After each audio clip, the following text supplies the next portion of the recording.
Eis que estou convosco todos os dias, até a consumação do século. Muito bom dia! Com essas palavras de Jesus Cristo proferidas aos seus discípulos, nós começamos mais um dia. Queremos também clamar e ter a certeza que Ele está ao nosso lado, nos acompanhando, nos protegendo, nos concedendo forças. Tenho certeza que hoje, diante das lutas, batalhas que iremos enfrentar, tendo a certeza de Deus ao nosso lado, nós venceremos todas as nossas batalhas. Foi Ele mesmo que disse aos seus discípulos, os consolando, dizendo: Eis que estou convosco todos os dias até a consumação do século. Portanto, nós precisamos ter essa certeza. Até um dia nos encontrarmos com o nosso Senhor e vivermos com Ele, Ele estará conosco e viveremos com Ele por toda a eternidade. Deixo com você também nessa manhã uma parte da palavra do Senhor do livro de Salmo, capítulo 119, o versículo 60, onde a Bíblia diz o seguinte: Apresso-me, não me detenho em guardar os teus mandamentos. Salmo 119, o verso 60. Nós nos apressamos a cada dia em viver uma vida de obediência ao Senhor. A palavra de Deus é soberana sobre cada um de nós. Nós precisamos a cada dia amar a palavra de Deus cada vez mais e não apenas amá-la, mas viver a palavra do Senhor, ao ponto de transpirar. E quando as pessoas olharem para nós, vejam na nossa vida um exemplo, um discípulo de Jesus Cristo. A cada dia nesse canal nós estudamos um capítulo da palavra do Senhor. E nessa manhã eu convido você a ter nas mãos a palavra de Deus no livro de 2 Crônicas, capítulo 34, o versículo 1. Tinha Josias 8 anos de idade quando começou a reinar e reinou 31 anos em Jerusalém. É fantástico observarmos a palavra do Senhor e sabermos que um jovem, logo cedo, quando se assenta no trono, ele escolhe amar a Deus e viver uma vida fiel ao Senhor. Ele reinou um período de 34 anos e todo esse período buscou fazer reformas sólidas, consistentes entre o povo do Senhor. E é no seu reinado que nós encontramos as reformas mais sólidas do lado norte e do lado sul do território do povo do Senhor. O capítulo que nós estamos estudando nessa manhã nos ensina e nos mostra como é que nós podemos fazer reformas sólidas no nosso meio nos dias em que nós estamos vivendo.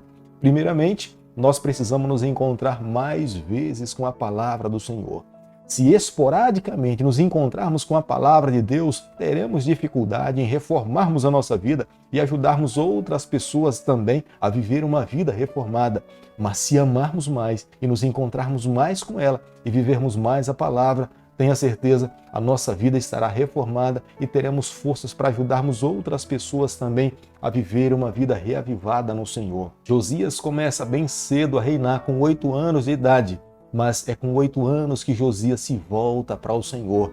Na sua adolescência, ele não teve dificuldades, até porque na sua infância ele já tinha um contato com a palavra de Deus. Portanto, na sua juventude, ele coloca em prática tudo aquilo que a palavra de Deus pedia para que um jovem e um cristão pudesse viver e ensinar toda uma nação a amar ao Senhor. Se hoje em dia nós nos encontramos com alguém que tem dificuldades na sua vida, possivelmente esse na infância ou na adolescência, ele não teve um contato tão pessoal com a palavra de Deus. Mas quando a palavra de Deus é a base da estrutura, da educação de alguém, esse alguém no futuro irá compreender que a palavra de Deus é soberana sobre a sua vida.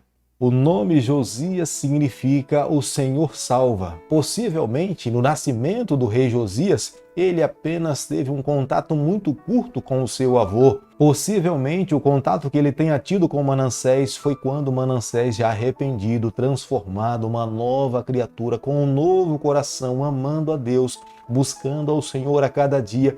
E as influências que Josias recebe da sua vida é de um testemunho de amar a Deus e servir ao Senhor. Isso afetou completamente a vida do rei Josias. Como nós podemos ver no versículo 3 do capítulo que nós estamos estudando nessa manhã, um jovem com 12 anos de idade, naquela cultura, já era considerado como sendo um homem de grande responsabilidade. E mesmo com 12 anos de idade, Josias se mostra muito mais maduro do que muitos reis que governaram o reino de Judá, como também o reino de Israel. A reforma que o rei Josias propõe para o reino de Judá são reformas que estão segundo o coração de Deus. O próprio autor do livro de Crônicas nos informa que Josias não se desviou nem para a direita nem para a esquerda. Josias tinha como centro da sua vida a pessoa de Deus, amá-lo cada vez mais e viver uma vida fiel ao Senhor. Quando o autor do livro de Crônicas nos informa que a reforma teve início no 12º ano, na verdade, era um começo de uma grande reforma. Ele não conseguiu chegar ao final da reforma nesse mesmo ano, até porque haviam muitos idólatras, muitos altares, para que todos os altares fossem destruídos e levar toda uma nação a reconhecer que Deus é soberano e não mais se voltarem aos altares idólatras. Isso levou muito tempo, mas Josias persistiu no seu ideal. As reformas feitas pelo rei Josias envolviam mais uma vez as atividades sagradas dentro do templo. Os sacerdotes deveriam retomar as suas funções, os levitas também deveriam cuidar do templo. O templo tinha sido deteriorado no decorrer dos anos, mas Josias se preocupa em investir, em reformar, em levar o templo a ser um lugar onde Deus pudesse habitar e cada adorador tivesse a oportunidade de se encontrar com o seu Deus. Segundo Crônicas, capítulo 34, versículo 14, a Bíblia diz o seguinte: quando se tirava o dinheiro que se havia trazido à casa do Senhor, Ilquias, o sacerdote, achou o livro da lei do Senhor, dada por intermédio de Moisés. Possivelmente o que foi encontrado aqui não foi a Torá, mas estava inclusa. Foram os 5 primeiros livros que nós encontramos dentro da palavra do Senhor, conhecida como sendo o Pentateuco. Os 5 primeiros livros da Bíblia foram escritos por Moisés. Esses livros eram de suma importância para o bom andamento do povo do Senhor, mas esses livros tinham sido perdidos no decorrer do tempo e esquecidos pelos próprios sacerdotes e levitas. E mais uma vez a palavra de Deus passou a ter autoridade sobre a vida de um povo. Por isso que nessa manhã eu e você nós precisamos parar para fazermos uma reflexão. Quando a palavra de Deus ela se torna empoeirada na nossa instante, a nossa vida começa a perder completamente o sentido.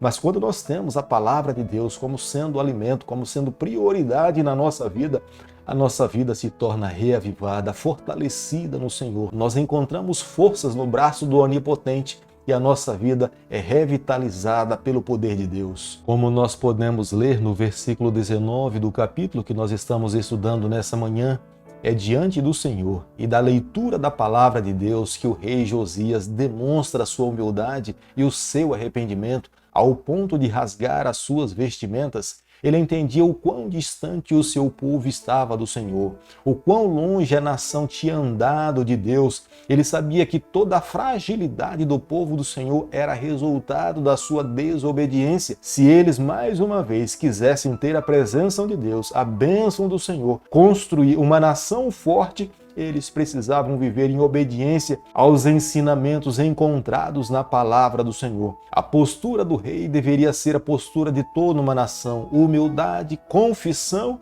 e arrependimento, e viver uma nova vida ao lado do Senhor. As palavras que foram lidas para o rei Josias era a palavra do Senhor. Ali estava contido a aliança de Deus assumida pelo Senhor diante de toda uma nação. Era uma aliança condicional. As bênçãos de Deus seriam condicionais. Se eles obedecessem, Deus os abençoaria. Se eles desobedecessem, eles teriam que arcar com as consequências das suas próprias escolhas. Mas o rei Josias responde com humildade. Embora sendo um jovem, ele entendia que viver sem a bênção do Senhor era viver uma vida vã.